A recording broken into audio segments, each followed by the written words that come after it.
Hey, hey, hey. Let me balance you here on this thing. You guys have been here before. You know how this works. How about that debate last night? No secret who I'm voting for, you know.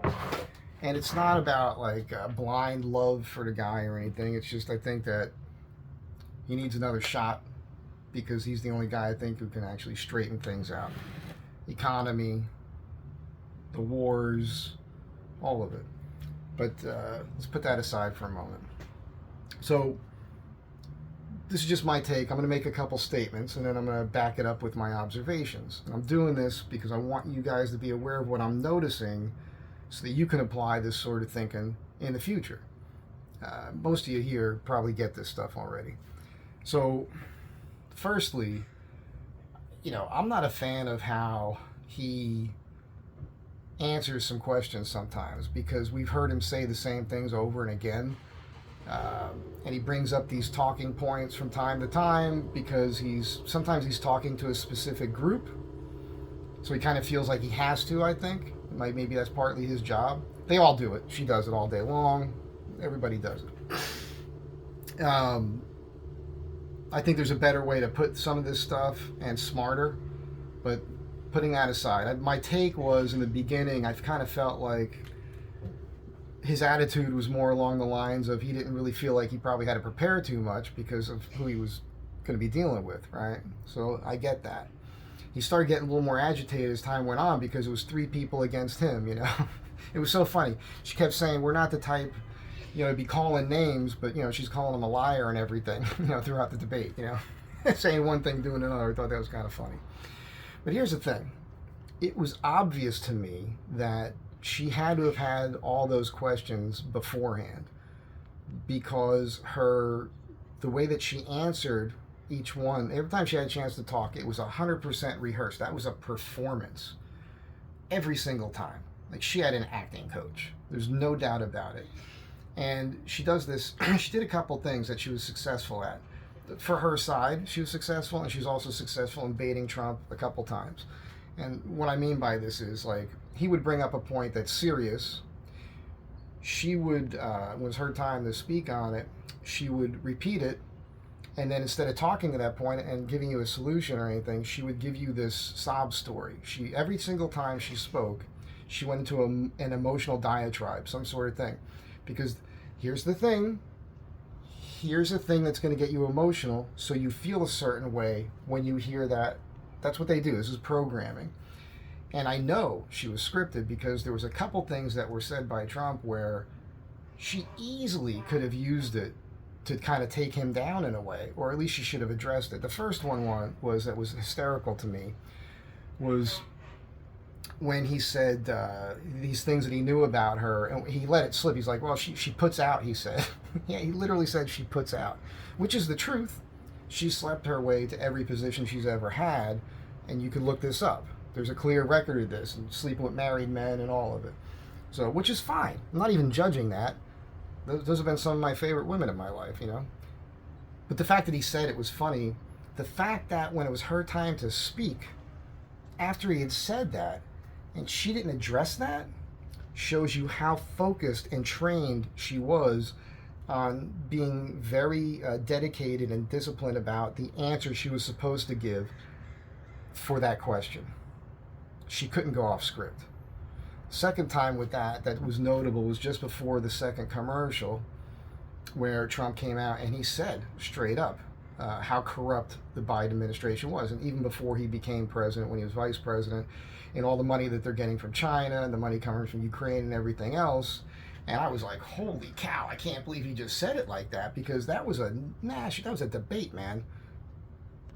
In front of cameras with millions of people watching. That is out there in the ether now. She didn't deny it. She didn't deny any of it. She didn't even speak to it. So she just went into the answer that she was programmed to remember and do. All of it was a performance. None of it seemed genuine. And every single time she spoke, she brought up an emotional thing again to throw you off. So those are just some of the big ones. I also think it was just a blessing that he won the toss and got the closing statement, because her final statement, again, was a bunch of, and his thing was, hey, World War III, man, which is the truth. It's just the truth. This is where we're at. The whole world's on fire. She answered a question at one point, and all I heard was the military-industrial complex. Like, that's what they're funding. That's who they're helping out.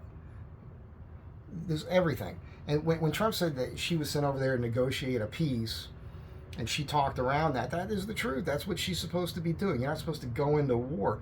Getting these nations to sign up, to side with Zelensky, was just about getting money to these big corporations, big companies in this country that are part of the military-industrial complex. This is what it's about. More wars so that they make more money, because those guys fund the people in Washington that can create the wars so that they can keep making billions of dollars. This is pretty straightforward stuff. It's not a conspiracy theory. It's been going on forever. Helicopters. Anyhow, those are just a couple of the observations. I thought the whole thing was kind of funny. I laughed a lot.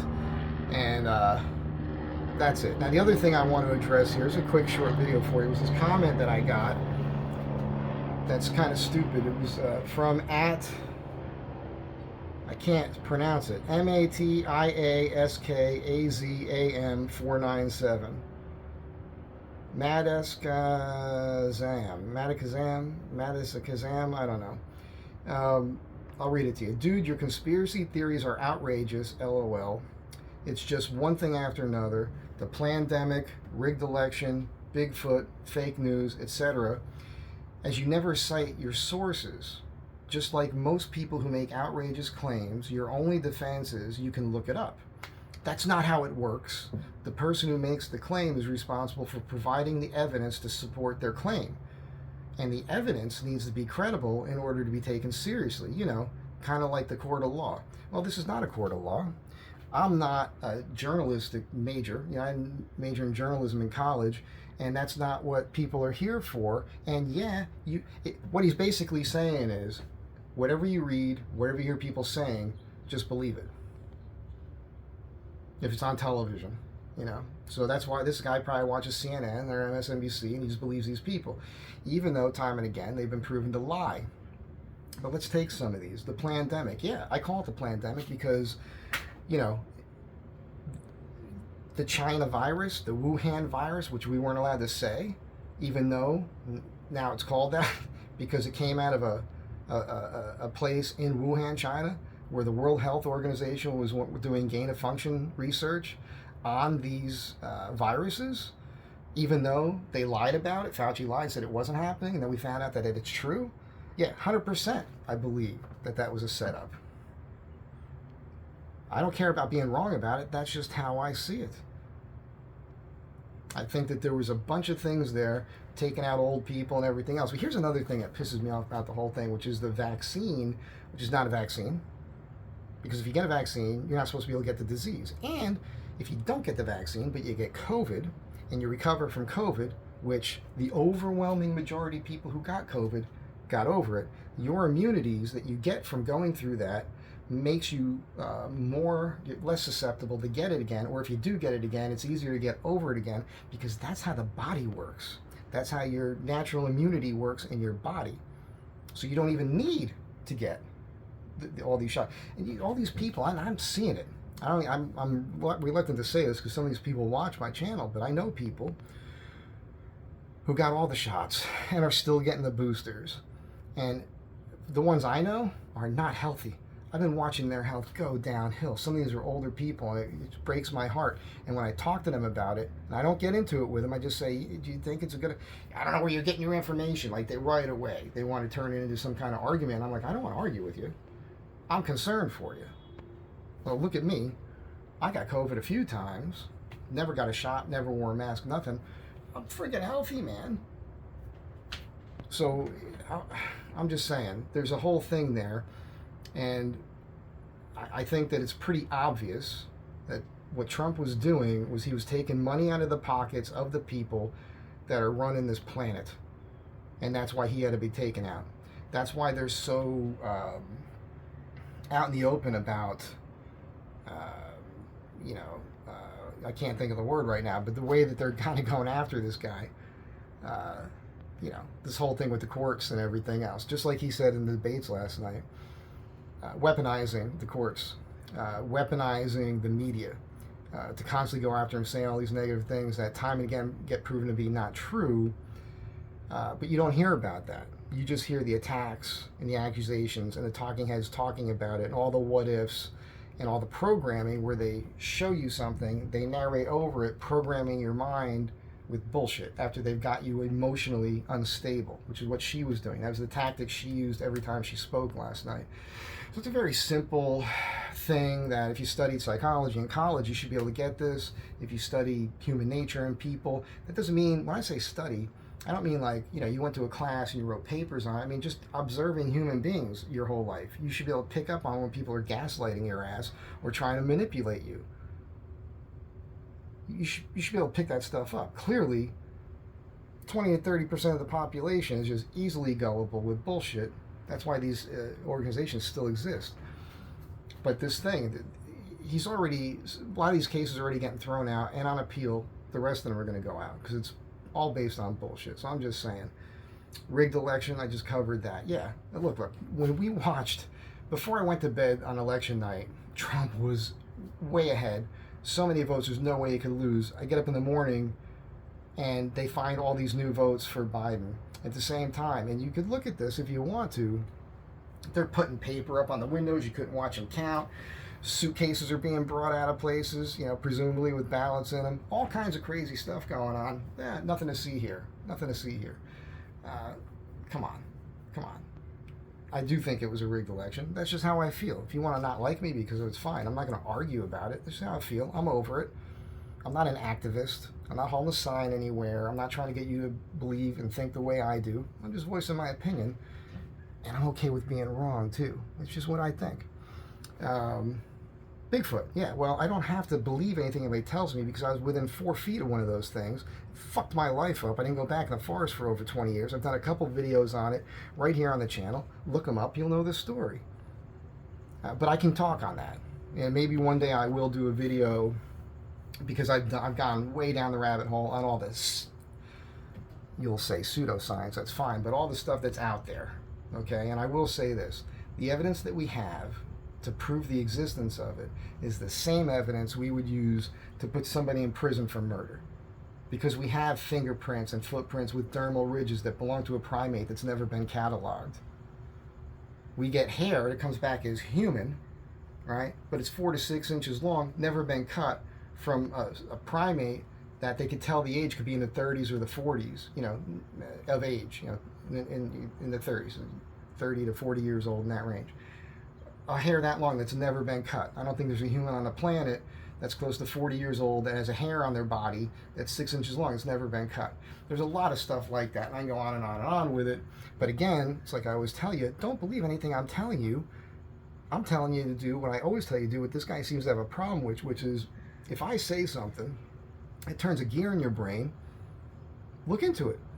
But don't just do the thing that most people want to do, which is the confirmation bias thing. Go to the same people that you go to that keep lying to you all the time. Read the opposition. Look into what the people say that you already know that you're not going to agree with, and look at where that's coming from. Look at their sources. Then read about those people and those sources to see how credible they are. You can't just take any of this at face value. The climate thing I got into years ago, and I took about 3.5 months where all I did was study that. And I read peer-reviewed papers and everything, and I can explain it. We're not going to get into that right here. I've done it before in other videos. There's a lot of bullshit with that. That's why it went from global warming to climate change, because you can't argue against climate change, because the climate's always been changing, always will. But I will say, we haven't fallen into the friggin' ocean yet, and all these rich lefties that said we were going to be drowning by now, 15 years ago, 20 years ago, still have beachfront property, and they're still buying beachfront property, so you know they're full of shit. All right, what's the next one? Well, fake news, whatever, I already kind of covered that. So that's the thing, citing my sources. From time to time I do, but I don't want you to rely on anything I say. That is not what this is about. This is me being me, what I'm thinking, what I'm doing in my life, what's happening, what's going to happen, what I'm thinking about doing. That's it. People seem to be enjoying it, and that's cool. There's plenty of people that I watch that if they spoke about some of these issues, I wouldn't agree with them, but that doesn't mean I'm going to stop watching them because I still enjoy their content. Just like I have friends in my life that I talk to on a regular basis that don't feel the same way I do about this stuff. The interesting thing is, these are my friends. So when we get together, if the subject comes up, we might talk about it a little bit, but we can just agree to disagree on it, like you used to be able to do in the old days. More often than not, I get people to admit they don't know as much as I do on any of these particular topics. And my answer to them is always, that's cool. If you want to know more, go and look into it so that you know the things that I know. I don't want you to accept what I'm telling you. You should. I mean, I say this all the time. Jefferson said it all the time. Thomas Jefferson, question everything, question everybody. Look into it, man. This guy doesn't want to look into anything. He wants to attack people that say things that makes his head hurt because it goes against his programming, and he's too lazy to look up things and read an opposite source. You know, something that goes against his program. He can't do it. They can't do it. It hurts their head. They're intellectual midgets, these people. You could say the same thing about me if I'm just believing some hardcore thing that's on this side and I don't want to look at the other. Fine. But I am looking at the other stuff. I've come to my conclusions because I've looked around at things. That's all I'm saying. As far as the Bigfoot thing, like I said already, again, right there, man. Right there. All right. There's nothing I know of that can step over grass that's over 3 feet tall and not leave a path in it, but instead leave shafts through the grass where it walked. Okay? I'm just saying. So that's it. I just wanted to get on here and talk about that. Like, I blocked out the time last night to watch that debate. I'm glad I did. It was funny to me. It was really interesting.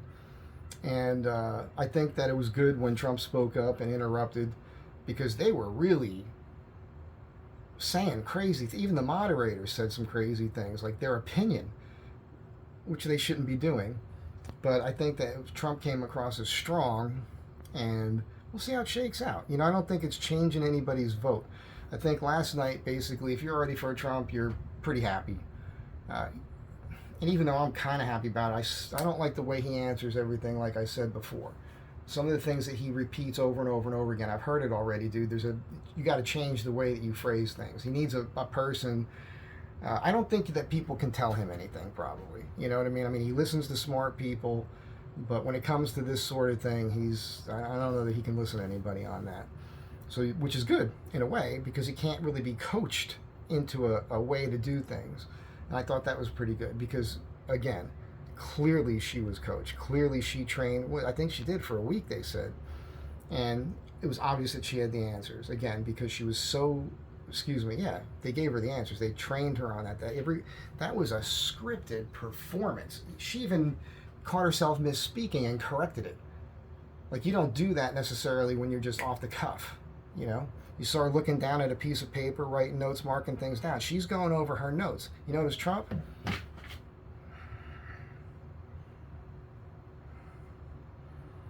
He's not looking at any notes. He doesn't have a script in front of him. He's not writing anything down. He's off the cuff because his brain works. He can think for himself. You might not like him. You might not agree with him. You might not like what he says. But jumping back to the last time, this other thing that pisses me off, when they try to say he's like Putin's buddy and everything else, he loves him. What she say? She said some silly stuff last night. You need to be able to speak to, get together with your enemies. You can't do that if you berate them all the time in public. And he understands that. And I said this before because I wrote The Art of the Deal, and some other mental midget made a comment in one of my things like, well, he didn't write The Art of the Deal, that was a ghostwriter. Yeah, for people that think that, let me just wake you up a little bit. I don't want to just call you dumb outright. I just want to point out how dumb that is to say.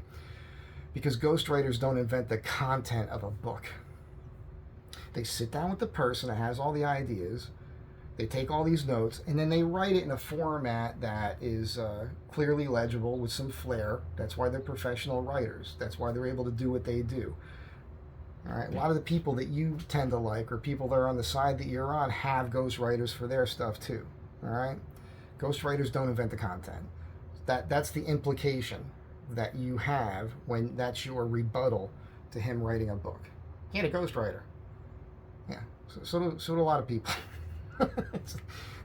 Ghostwriters, again, don't invent the content.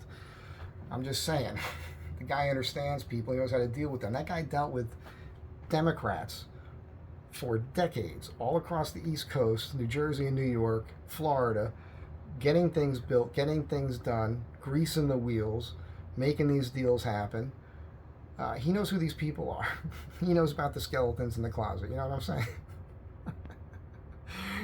That's why they're so pissed, because he knows them all. He knows all their secrets and who they know and all the things that they've done, that you don't know about, that I don't know about, that the media will never tell you about, unless they're forced to eventually. Anyhow, that's just my opinion on it. Take it or leave it. I tell you all the time, you don't have to be here. You don't have to watch the content. This is not what the channel's about. But, I don't like doing this sort of thing often, but we're in this political climate. And I do get comments. I also get emails from people, and they actually ask me my opinion on this stuff. So, I know that it's tough. The baiting thing, I wanted to mention this real quick, so I don't think I touched on it.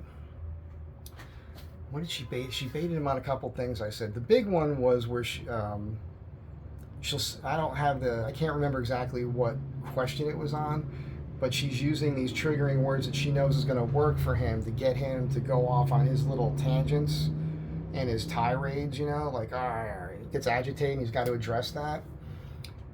That's a useful tool, right? When you don't want the person to talk about the topic at hand. So the only reason for her to use that tactic is because she doesn't want him to out the truth about it. That's why that's used. So I think that that's interesting too.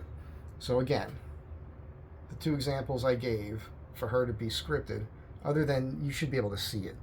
If you couldn't tell that she was acting, like that was a thing, and the mannerisms, and again, every time with the pulling the heartstrings and everything else, after she didn't say anything about the topic that was informative or anything, going right into some personal story every single time, that political bullshit that they do to win you over emotionally. If you're won over emotionally all the time, you are a weak-minded person. You've got to separate yourself from that.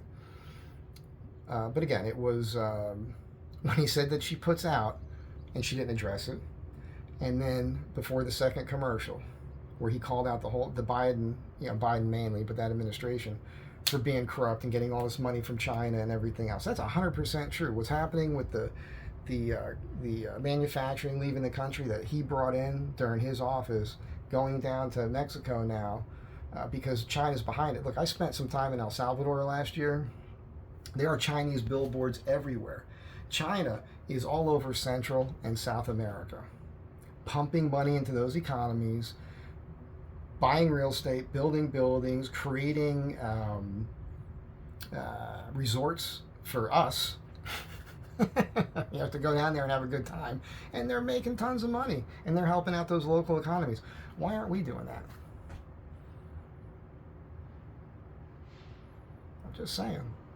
Anyhow, that's it. We'll see how this all shakes out. I'll be glad when it's over. I'm nervous. Because I truly believe if he doesn't get in there this time, if we stick with her, I can tell you right now, things aren't going to get better.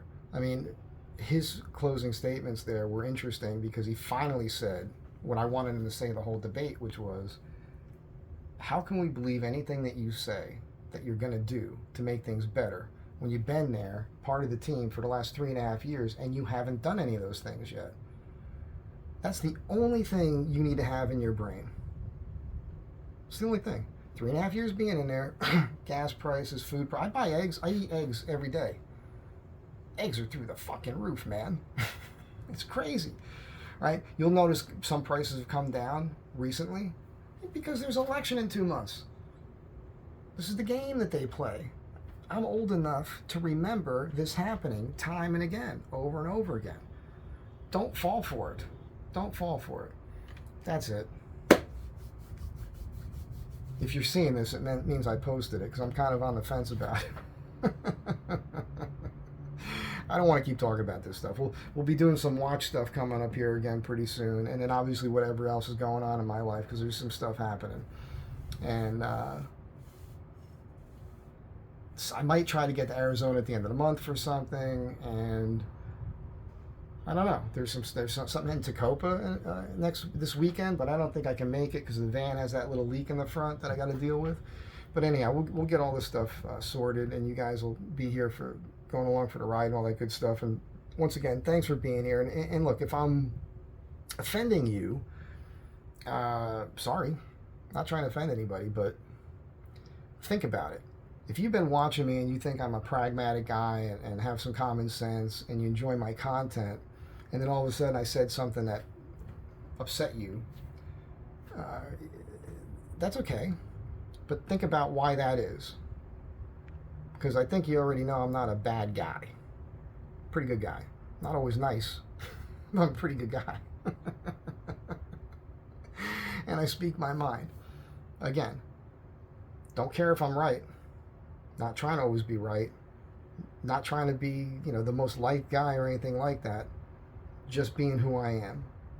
I would rather have people be who they are all the time so you know where they stand on things, so you can make the judgment of whether or not you want to be friends with that person or hang out with that person, whether you can tolerate the things that they think that you don't agree with.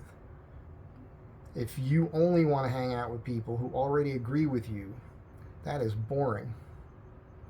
I want to have my positions challenged on a regular basis because it only strengthens my ability to defend my positions. That's just how I feel about it. That's it. Have a great day. Be kind to one another. I'll catch you in the next one.